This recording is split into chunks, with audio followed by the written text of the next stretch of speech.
that the present is the only reality at our disposal, and we too often spend time in the past or in the future. And in some ways, we are spending time in some imagination. The past doesn't exist and the future may or may not exist as we imagine it. What I always suggest is start with a very, very small commitment. For example, today I will 3 times during the day make a 5-minute workout.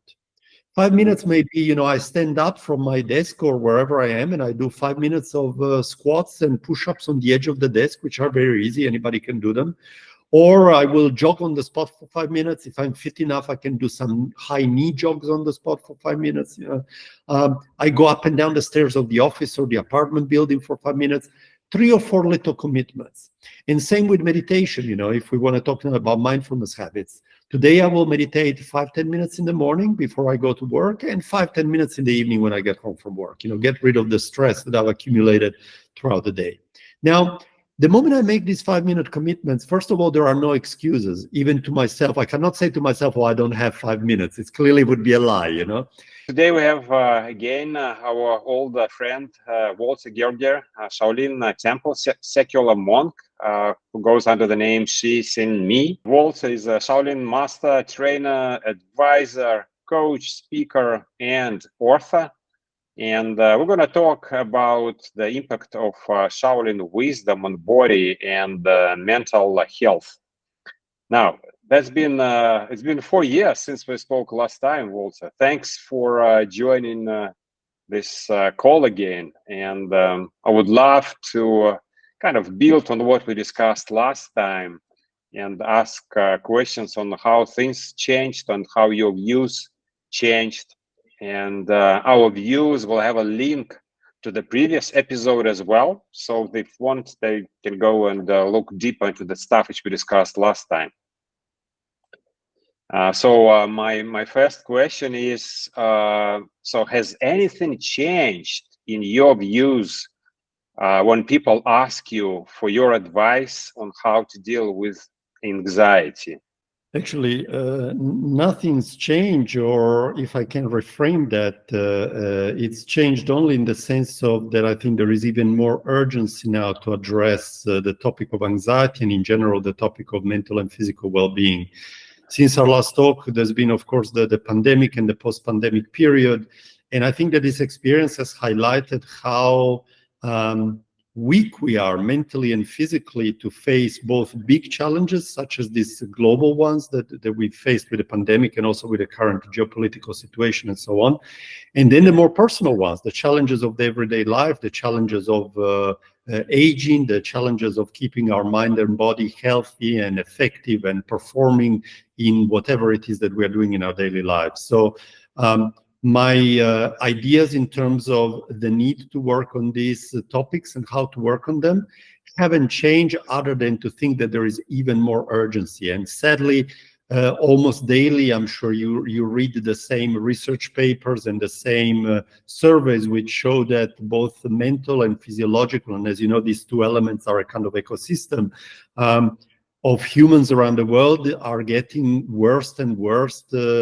consistently because of a great variety of things, as we said, some endogenous ones, what I eat, how I train, what I think about, some exogenous ones, pollution, global warming, wars, whatever. But all of these things together are certainly not making us feel any better. So we need to put even more focus on taking care of ourselves. I absolutely share your views. If you look at the economic developments, obviously countries become richer, and there are more and more investments going into the medical science. Medical companies are making more and more money. There are more and more drugs which address the issue like anxiety and depression. And people spend more and more money on this. And still, if you look at the graphs, as you just mentioned, they point out one thing: whether it's anxiety, depression, or things associated with these symptoms like high blood pressure, they just keep going up. And no one forecasts that it's going to slow down anytime soon. All right, so let's maybe touch on some practical topics. And the one which I'm often asked by my audience and who are interested in studying mindfulness practices: whether they should start from doing some basic breathing exercises, or they should start from guided meditation. So what's your take on this? I think both have their merits. I don't think that one replaces the other. I think that they are different roads to, in some way, the same destination. And they can be done in synergy. So to do breathing exercises and meditation, whether guided or unguided, depends on what somebody prefers. Together, of course, you have the strongest and fastest journey to some tangible results. But you might have a preference for one or the other practice, and so it's okay to also focus just on one or the other. But as you mentioned, people beginning, I think that at the very beginning, in some way, the most important thing is to get back in touch with ourselves. So even simply, for example, and it might sound so basic, but to just go for a walk in nature, whether it's your local park or a forest if you want to go out of town and so on, by yourself with no device. You're not scrolling, you're not listening to a podcast, you hear your breathing, you hear the cadence of your heart, you feel the ground under your feet, your mind wanders around this natural environment and perceives the natural environment around it. I think even something that simple is actually a very effective practice for a pure beginner, even before going to a structured breathing exercise routine or a structured meditation routine and so on. I think that in many cases we are so detached from ourselves that something that may seem super intuitive and super basic is already having an incredible impact. And as I'm sure you know, there are, for example, ample studies which show that for many cases of depression, a walk in nature has the equivalent effect to taking pharmaceutical drugs. So something so simple, but it just brings us back in touch with ourselves, with our essence, with our mind and body and soul, if we want to believe also in something beyond the mind and body, is itself incredibly powerful. Then you can dedicate yourself to specific practices like breathing techniques or qigong or meditation. And as you know, there are many roads to mindful destinations. The trend of increased attention to high intensity interval training, obviously it's not a new thing, but what I observe looking at their published research over the last few years is that the number of publications just gone up significantly. And so the question is whether you kind of appreciate these techniques which bring your heart rate pretty much to your maximum level, and how do you incorporate these trainings, high intensity interval training, into your own personal training program? So I appreciate the fact that high intensity interval training has become very popular recently. I do think that the fitness industry sometimes rediscovers, hot water and just gives it a new name, I go back, a couple of thousand years or over 1,000 years to the Shaolin tradition, and there is clear literature about the fact that if we want to work, we need to sometimes work in a kind of mild, steady state, and sometimes we need to work in our most extreme physiological limits. And if you translate that into modern terms, it's, one is steady state cardio and one is high intensity cardio, Yeah. And also, if you look at training programs of professional athletes 10 years ago, 20 years ago, 30 years ago, they always involved these two types of efforts. Because as usual, our machine needs to be used in all of its different aspects. So I think that to do only very high intensity type training where your heart rate is always pushed to the maximum is not optimal, both in terms of performance gains and also of health. You're putting a lot of stress in your cardiovascular system. But to vice versa, always training some mild steady state is also not optimal, because first of all, you're in a kind of groove. You're not pushing yourself out of the groove. And also you are not allowing your system to adapt to very high levels of physiological stress. So the ideal balance, at least from my perception and from the Shaolin perception, is always to have a broad complement of ways. So one day you train high intensity, one day you train steady state. One day you train maximal strength, so you do low reps, very heavy weights, and the next day you do high reps and low weights. Some days you do free body exercises, other ways you do weight loading exercises. Stretching. Some days you do dynamic stretching, some days you do static stretching. And in my own personal approach, which very much mirrors, of course, the Shaolin approach, which I've studied for a long time, I try to include all of these things at least twice in the course of the week. Why twice? Because the scientific literature shows that ideal physiological response happens when you stimulate a certain trigger at least twice. So I try to train the legs at least twice a week, the upper body at least twice a week, the high-level cardio at least twice a week, the steady-state cardio at least twice a week, dynamic stretching, steady stretching, and so on. So I try to put all the elements intermixed together at least twice a week, each one. Okay, and when you do this high-intensity stuff, really bringing your heart rate to, let's say, 80% of your maximum heart rate, you said twice per week, but how long is those intervals which you perform? I actually bring it to more than 100% if we use the old age minus 2 or 220 minus age formula, which I'm sure that you and your listeners know that it's now being very much questioned by science because it's a very generic formula that doesn't account for individual variances. For example, I'm 52. And when my heart rate goes to 175, I can talk.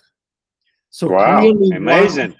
Clearly, 168 is not my maximum heart rate, And I know many people of various ages who have either much lower than 220 minus age or much higher than 220 minus age. So it's clearly, even anecdotally, just from my personal experiences, it's clearly a very, very broad average that can range up and down by quite a margin. So what I would suggest to your listeners is to calibrate more in terms of perceived effort.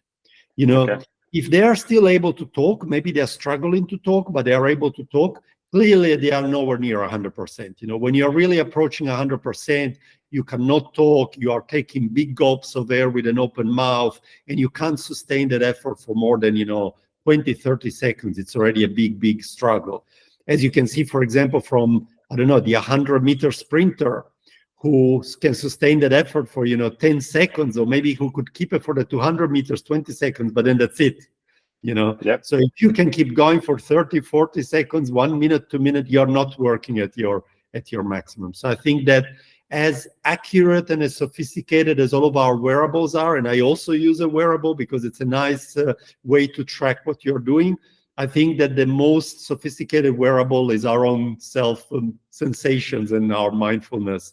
So just pay attention to how you're feeling, pay attention to your breathing rate, your effort feeling, your ability to speak or not, and you will know when you're near 100% or not. Okay, all right, got it, thank you.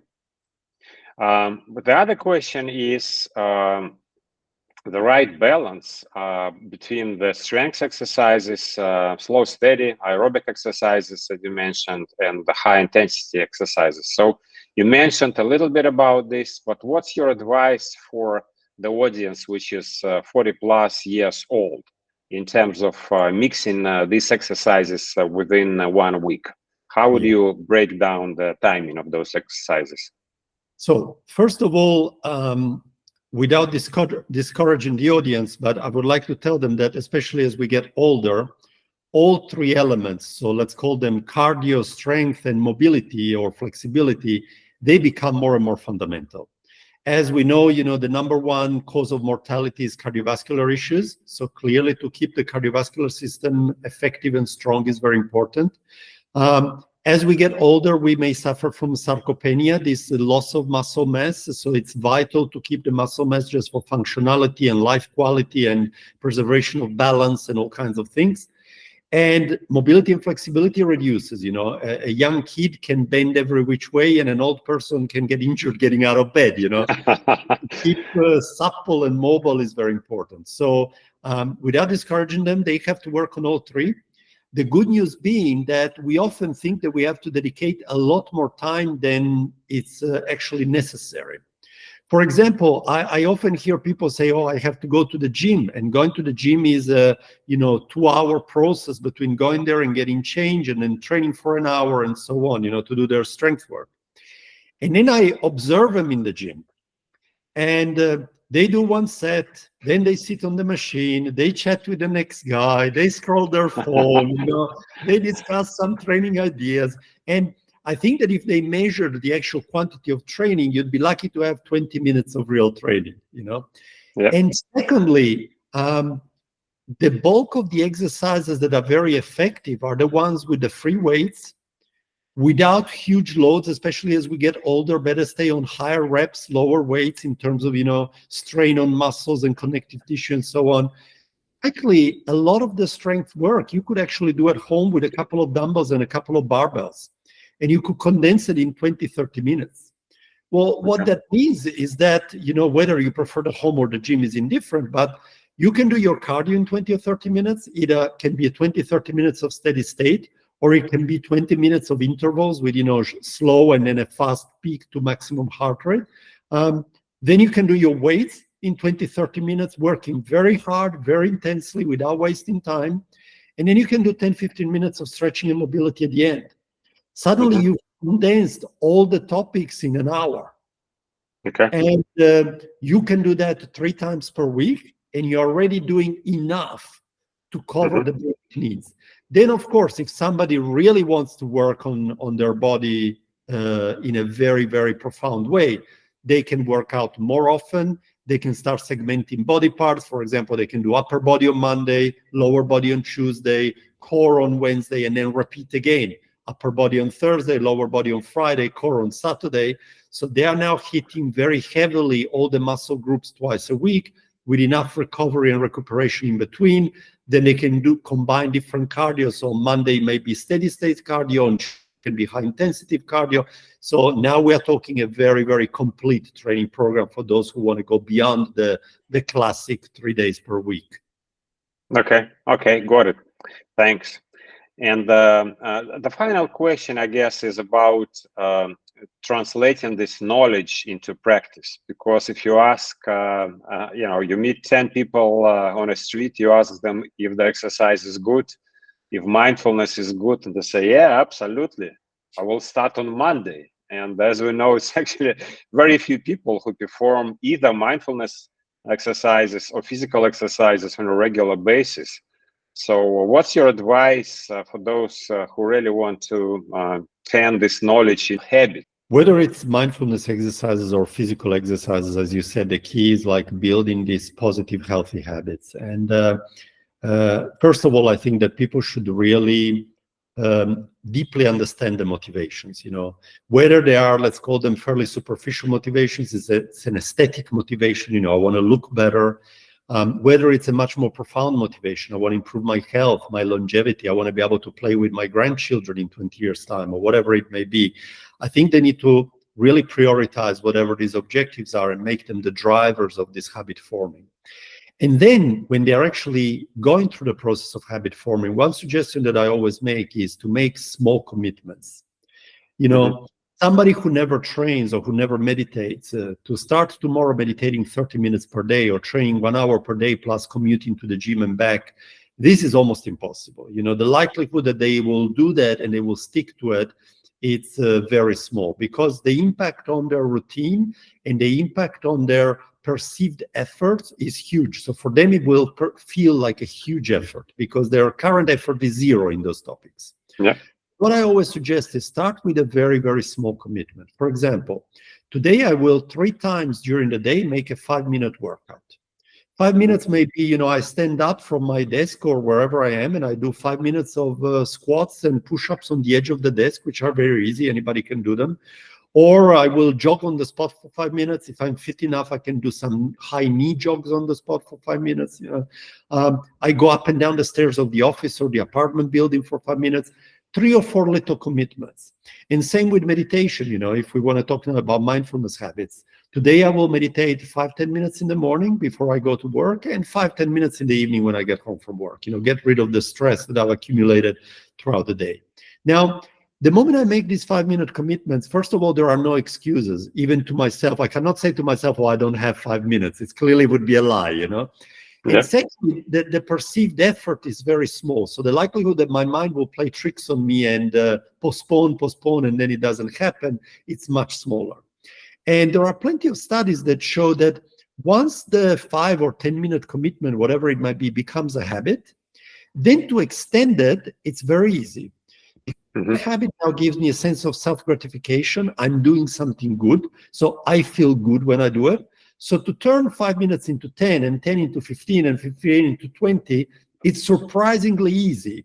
In some way, when you do the first step, you're already halfway to the destination. So if your destination is to train, 1 hour a day, the hardest part is to start that 10-minute-a-day workout. Once you do the 10-minute-a-day workout every day, to go from 10 minutes to an hour, it's almost a natural progression that will happen very, very easily and very smoothly.